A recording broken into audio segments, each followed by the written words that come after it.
దాని యొక్క ప్రాధాన్యత మనం 10 మందికి చాటి చెప్పాలనే ఉద్దేశంతో ముందుకు పోతున్నాం. అదేవిధంగా గతంలో మీకు తెలుసు లడ్డూ క్వాలిటీ ఎలా ఉండేది. నేను వచ్చిన తర్వాత ఈరోజు 10 రోజులైనా సరే అది చెల్లిపోకుండా బ్రహ్మాండమైనటువంటి లడ్డూ తయారు చేయాలి. అదేవిధంగా అన్నప్రసాదం సుమారు రోజుకి 2 లక్షల మంది భోజనం చేస్తారు ప్రతిరోజు.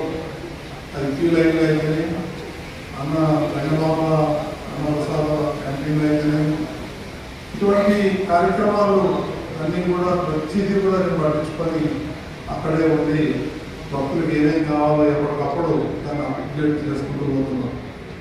ఎప్పుడైతే 20 గంటలు 22 గంటలు మిలియన్లో ఉన్నారో దాన్ని బాగా ఆలోచించి ఆర్టిఫిషియల్ ఇంటెలిజెన్స్ ద్వారా 1-2 గంటల్లో దర్శనం చేయించాలనే దృక్పథంతో నేను మొట్టమొదటి బోర్డు మీటింగ్లో నేను నిర్ణయం తీసుకున్నాను. దాన్ని ముఖ్యమంత్రి కూడా ఆదరించారు. ఇప్పుడు గూగుల్ అంటే TCS వాళ్ళు వర్కౌట్ చేస్తున్నారు. అతి త్వరలోనే అది కనుక ఇంప్లిమెంటేషన్ అయితే 1 hour 2 hours భక్తులు దర్శనం చేసుకునే అవకాశం ఉంటుంది. ఈ విధంగా ఎన్నో సంస్కరణలు తీసుకొస్తున్నాం. అది ప్రపంచంలోనే అతిపెద్ద దేవాలయం, అతిపెద్ద దేవస్థానం మన తిరుమల తిరుపతి దేవస్థానం. ఎన్నో కోట్ల మంది హిందువులతో మనోభావంతో ముడిపడి ఉన్నటువంటి దేవస్థానం. ఆ దేవస్థానంలో హిందువులే ఉండాలి కానీ వేరే మతస్థులు ఉండకూడదు.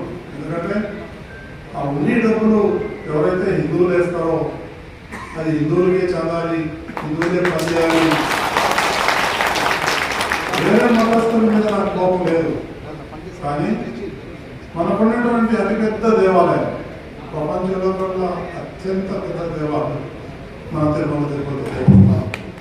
ఆ దేవస్థానంలో హిందువులే ఉండాలి అనే ఉద్దేశంతోనే నేను మొట్టమొదటి బోర్డు సమావేశంలో తీర్మానం చేసి దాన్ని ఇంప్లిమెంటేషన్ తీసుకురాబోతున్నాం.